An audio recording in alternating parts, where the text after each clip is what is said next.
Amis des jeux, bonjour et bienvenue sur ma chaîne On y joue. Aujourd'hui, je te présente la Mascarade des Frères Grimm. La Mascarade des Frères Grimm est un jeu qui se joue de 2 à 5 joueurs pour des parties à partir de 8 ans, d'environ 20 à 40 minutes. Et oui, j'ai fait une boulette là, j'ai mis 45 minutes, j'en suis désolé, mais c'est de 20 à 40 minutes. La Mascarade des Frères Grimm est un jeu à identité masquée, où tu devras aussi un petit peu bluffer. Tu incarneras des personnages de contes de fées comme le grand méchant loup, Cendrillon, la méchante reine, le petit chaperon rouge, etc. Invités au bal de la bête, au bal masqué de la bête. Durant ce bal, tu devras trouver tes artefacts du bienfait, mais aussi démasquer les autres tout en ne te faisant pas démasquer. Et c'est là où le bluff va intervenir. Tu vas peut-être devoir de temps en temps prendre des artefacts qui ne sont pas pour toi. Comme ça, tu vas devoir détourner l'attention des autres, car si tu prends toujours les mêmes artefacts qui sont les tiens, ils vont peut-être directement avoir la puce à l'oreille et se dire « celui-là, c'est sûrement ce personnage-là ». Mais trêve de blabla, et pour que tu comprennes un peu mieux à quoi ressemble le jeu, je te propose de voir la mise en place et les règles du jeu. Nous nous retrouvons pour la mise en place de la Mascarade des Frères Grimm pour 3 joueurs. Alors comme vous le voyez, il y a ici le plateau central qui doit être mis à portée de main de chacun des joueurs. Une fois que le plateau central est placé, on va devoir aussi placer ici les actions, j'y reviendrai dans quelques instants. Aux abords du plateau de jeu, on va devoir placer également ces fameux miroirs, les différents jetons, les cartes artefacts qui doivent être mélangées et placées à portée de main de tous les joueurs. Et ensuite, chaque joueur va recevoir de la couleur de son choix ses jetons, ils sont au nombre de 7. Il va recevoir aussi un personnage qu'il va devoir lui garder face cachée. Donc ici j'ai un personnage et ici j'en ai un deuxième, donc chacun a son personnage. Donc voilà.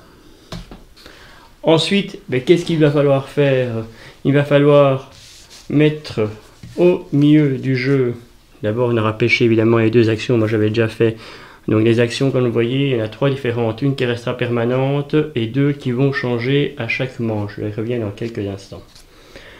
Donc voilà, une fois que tout est distribué, une fois que tous les joueurs sont distribués, on va mettre au milieu du jeu 5 artefacts.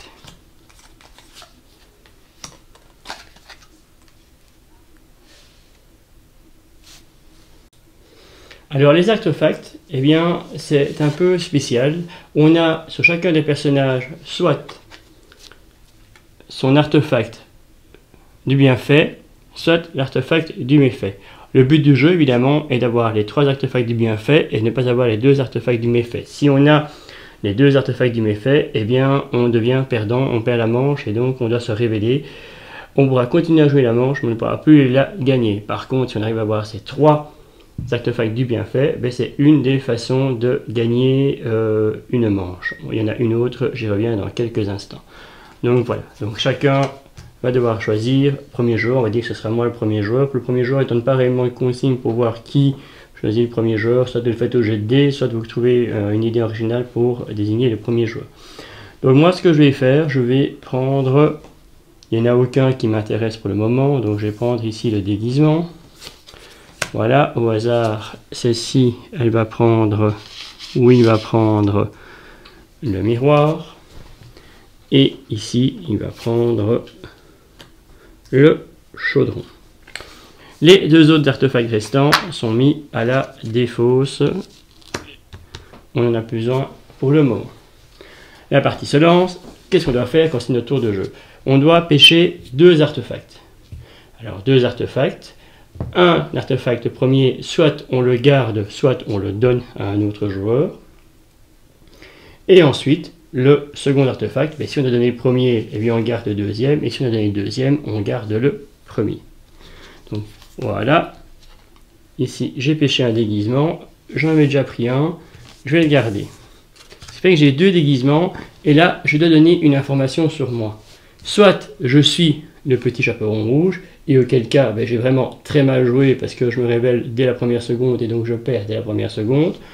Soit je ne le suis pas, et ce qui est le cas, je dois dire aux autres joueurs, eh bien voilà, moi je ne suis pas le petit chaperon rouge. En mettant ici mon marqueur, eh bien je peux dire que je ne suis pas le petit chaperon rouge. Il voit que le joueur blanc n'est déjà pas le petit chaperon rouge, donc je ne suis plus que possiblement un des 7 ici autour. Je pêche mon deuxième artefact, et là, je vois que c'est le miroir. Alors, je peux faire deux possibilités, soit de donner au joueur bleu, soit de donner au joueur rouge. Je vois que le joueur bleu a un miroir, je me dis que si je lui donne, je peux peut-être éventuellement révéler ou pas qui il est. Soit je lui mets et c'est la méchante reine et donc elle doit se révéler la personne, soit ce n'est pas la méchante reine et auquel cas elle va devoir mettre comme moi un petit jeton sur une case. Donc je lui donne le miroir et au bonheur, c'était la méchante reine. Donc elle est révélée, elle est méchante reine, elle ne pourra plus gagner la partie mais elle pourra encore continuer à embêter ses collègues. Donc c'est la méchante reine. On fait quoi à ce moment-là? S'il y avait éventuellement des pions ici, d'autres joueurs qui avaient déjà dit qu'ils n'étaient pas la méchante reine, on les récupère. Et on vient mettre le miroir pour cacher la méchante reine. Ça veut dire que voilà, et si elle est révélée, on ne peut plus la révéler puisque c'est fait. Donc il ne pourra plus faire de pari dessus, ce serait ridicule d'aller dire que accuser quelqu'un en disant qu'il est la méchante reine, alors que ce n'est pas le cas. Comme en donnant mon jeton, j'ai fait révéler quel était mon artefact, pardon, j'ai fait révéler quelle était la méchante reine, eh bien, je gagne, je viens de le montrer tout à l'heure, un jeton rose. Voilà. Les jetons roses, en fait, c'est vraiment les points de victoire. Le premier qui a 10 jetons roses gagne la partie. Et si personne arrive à 10 jetons roses avant la fin de la troisième manche, c'est celui qui aura le plus de jetons roses qui gagnera. Donc voilà, j'ai fait ma première action qui est de pêcher un artefact, j'ai fait ma deuxième action qui est de donner l'artefact à l'autre, ce sont mes deux actions obligatoires. Maintenant, je peux aussi réaliser une troisième action. Et cette troisième action, c'est parmi ces trois actions ici, soit la permanente pointée du doigt, soit une qui n'est pas permanente. Et pour réaliser ces actions-là, je dois me défausser de mes deux artefacts, d'un doublon d'artefacts. Si j'avais un artefact comme ceci et un autre, j'aurais pas pu. Il faut vraiment avoir une paire d'artefacts. Alors, je pourrais les garder pour éventuellement arriver à 3, mais ça ne m'arrange pas, car souvenez-vous, je ne suis pas le petit chaperon rouge, je suis le nain tracassin. Donc, pas utile, quoi. Si d'aventure j'avais gardé et que je pêchais un troisième masque, déguisement, pardon, eh bien, j'aurais dû dire que je n'étais pas...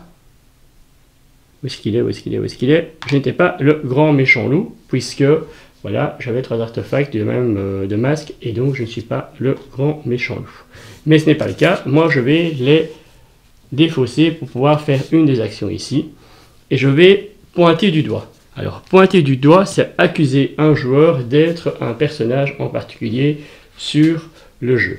Alors moi, je vois qu'il a gardé le chaudron. Si j'analyse un peu, je vois que Hansel, eh bien, elle a besoin de 3 chaudrons. Soit il a fait comme moi, il a bluffé où il n'y avait rien qui l'intéressait, soit c'est vraiment Hansel. Et donc je dis, toi, tu es Hansel. À ce moment-là, lui, regarde sa carte. Ici, nous, on va la regarder, mais normalement, il ne la montre pas aux autres, évidemment. Il avait bien bluffé, c'était le grand méchant loup, d'ailleurs. Alors, comme j'ai eu tort, lui peut prendre une rose. Je lui donne un point de victoire. Si ça avait été réellement Hansel, ou si j'avais dit « tu es le grand méchant loup », il aurait dû se révéler. Moi, j'aurais pris une rose pour une bonne accusation, et une rose parce qu'il s'était révélé. Ce n'est pas le cas, donc ces roses-ci, je ne les ai pas. Donc lui gagne une rose, et comme j'ai dit que c'était Hansel, eh bien il doit le faire comme moi, il doit venir dire que, bien non, je ne suis pas Hansel. J'ai oublié de vous dire qu'en étant révélé ici, la méchante reine, eh bien, elle n'a plus les artefacts déposés devant elle, mais elle doit les prendre en main. À son tour, ce qui est maintenant le cas, elle ne va pas pêcher un artefact et en donner un à un autre joueur, et garder l'autre pour elle, ou inversement. Elle va juste pêcher un artefact qu'elle va rajouter à sa main secrètement, voilà, et en donner un de sa main, n'importe lequel, au joueur de son choix. Disons qu'ici, elle va donner le rouet à son voisin. Elle reprend ses cartes en main. Son voisin joue, il pêche un artefact, il a un chaudron. Mais nous maintenant, on sait, mais on va censé savoir que c'est le grand méchant loup, donc s'il le prend, il va s'auto-révéler, donc ce serait un peu ridicule, donc il va le donner à la reine, pour la donner à la reine. Il ne peut plus la donner à la méchante reine, c'est fini, parce qu'elle est révélée, donc il ne peut plus recevoir les artefacts, il peut juste empêcher. Et bien donc, qu'est-ce qu'il va faire? Il va me le donner à moi. Le deuxième artefact qui pêche. Pas de chance pour lui, c'est un chaudron, il est obligé de le garder. Donc là, il doit dire s'il est ou s'il n'est pas le grand méchant loup. On retourne, parce que c'est le grand méchant loup. Il est révélé, il a perdu, et comme tous les adversaires sont révélés, je suis le dernier à ne pas être révélé, eh bien, je gagne la manche. Et quand je gagne le round, eh bien, on a des bonus de round. Pour le premier round, c'est 1 point bonus. Pour le deuxième round, c'est 3 points bonus. Et pour le troisième round, c'est 5 points bonus. Je prends mon bonus. On reprend tous les artefacts.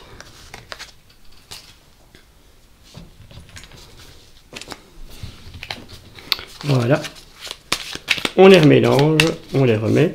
On change les actions. On en remet 2 au hasard. Voilà.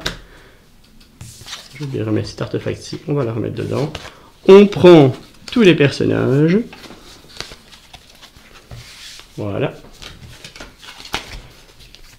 On les mélange.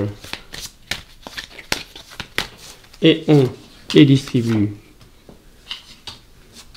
au hasard. On reprend éventuellement les jetons qui étaient encore dessus. On reprend les miroirs. Et on commence la deuxième manche. Et pour commencer la deuxième manche, là par contre, il y a une règle. C'est le joueur qui a le moins de roses qui peut commencer.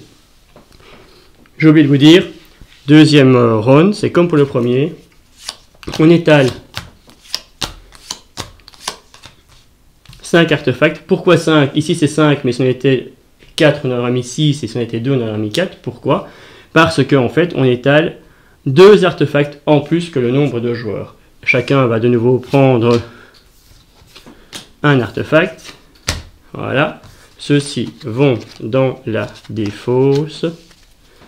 Et nous voilà partis. Il pêche, il donne, et voilà. On fait ça jusqu'à 3 manches. Sauf si l'un ou l'une d'entre nous arrive à avoir 10 roses avant la fin de la partie. Donc, troisième round. Fin de troisième round. Si personne n'a 10 roses, on compte le nombre de roses qu'il y a, que chacun a, et celui qui a le plus de roses gagne.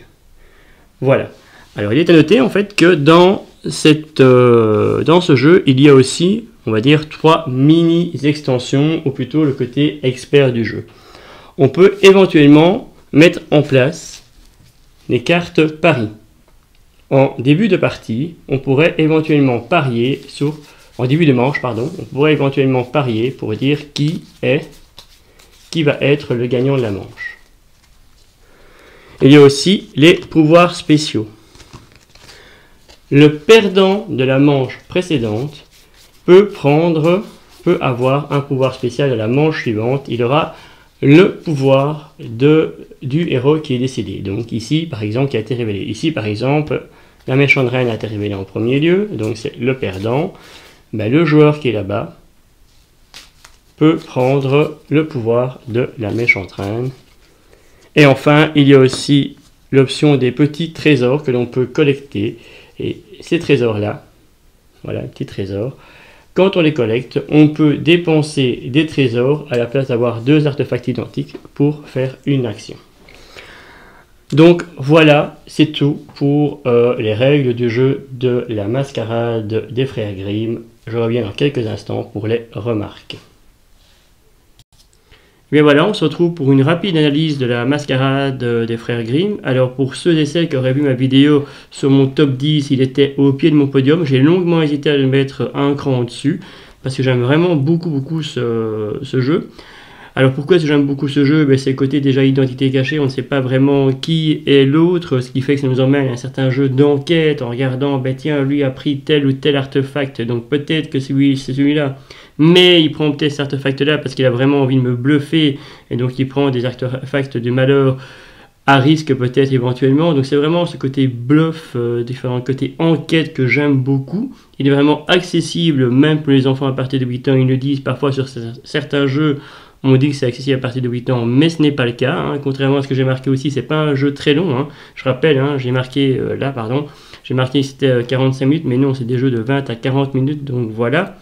Et alors ce que j'aime aussi, ben, c'est ces différentes façons de gagner une manche. On peut gagner une manche parfois par chance, hein, comme j'ai montré tout à l'heure dans mon exemple. Et bien voilà, je donnais le bon artefact du malheur à un adversaire, ce qui va s'est révélé. Donc ça, c'est un coup de bol, mais ça pourrait aussi être un coup à l'enquête, vraiment voir un peu ce qui se passe. Il y en a de plus en plus de petits jetons sur le plateau, ce qui fait que, ok, ben, j'ai beaucoup de chance sur celui-là, et donc un côté enquête. Et ce que j'aime beaucoup aussi, c'est quand on a perdu une manche, contrairement à certains autres jeux, on a perdu une manche, on attend que la manche se termine pour pouvoir rejouer. Eh bien non, là, même quand on a perdu la manche, même quand on a été rébellé, on peut encore jouer et embêter ses copains en donnant des artefacts, en essayant de faire révéler. Certes, on ne peut plus gagner, mais au moins on peut empêcher les autres de gagner ou les autres d'aller plus loin dans leur enquête. Donc voilà, moi j'aime beaucoup, enfin ici à la maison on aime beaucoup la mascarade des frères Grimm. Nous on y joue, et toi, y joues-tu ?